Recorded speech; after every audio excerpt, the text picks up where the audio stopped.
So, Einar, the House Speaker, Nancy Pelosi, has decided to delay sending the articles of impeachment to the Senate. What kind of a leverage do you think, or if it is a leverage, what exactly does she expect to get by? So this is very, very tactical. Nancy Pelosi has obviously been underestimated by the Republican side. She was counting on Mitch McConnell to do exactly what he did. She's playing a game of chess, and right now she seems to have the momentum going with her.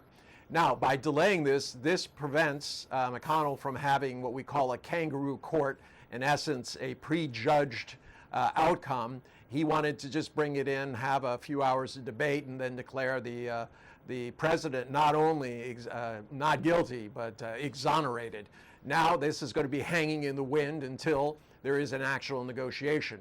There's also another issue to this. McConnell, yes, has a majority, that 53 votes, but there are three definite Republicans who are not very happy, and that's Murkowski, that's Mitt Romney, and Susan Collins, and there's probably about 7 to 9 more who have a reason to perhaps vote. Now, if they go over to the Democratic side, they could upend everything that McConnell wants to do, because if they vote that there should be certain types of evidence and witnesses allowed, this is going to become a show trial, and they might do that, given the circumstances that no one wants this hanging around through the election period.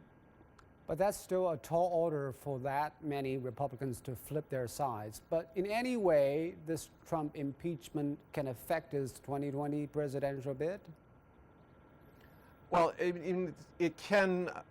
I don't saying that they're voting to actually convict him. I'm just saying that if 4 senators say that they want to hear testimony and they want to hear and they are going to allow certain types of evidence to be entered in, this could have a very grave effect.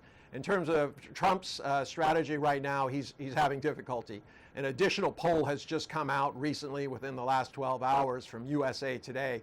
52% in that approve of what the House has done and say that President Trump should be convicted and removed from office. 43 are holding steady.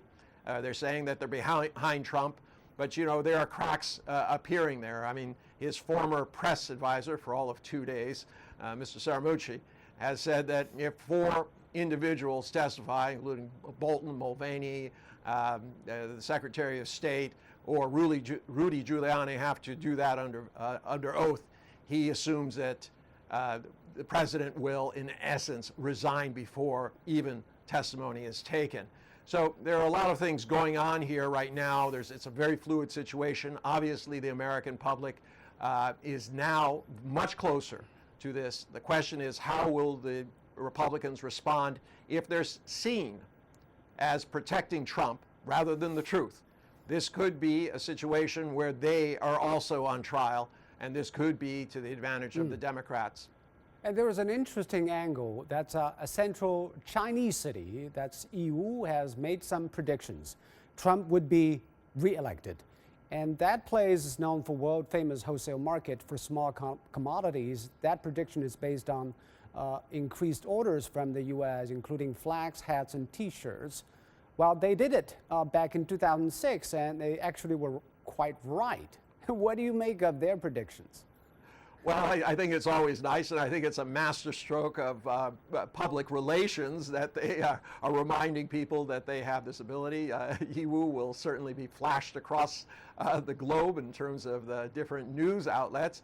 But I don't know that necessarily buying tchotchkes is going to get the president reelected. It really is going to come down, I think, in the end, to the economy. President Trump has, throughout this period, been able to convince American people that regardless of what he says or does, it's okay as long as he delivers on the economy. If there are storm clouds prior to this election, it is very doubtful that he could be reelected. So I'm going to depart from Yiwu and say that I would probably go with the facts above the tchotchkes. All right. Thank you so much, Einar. Keep it a watch.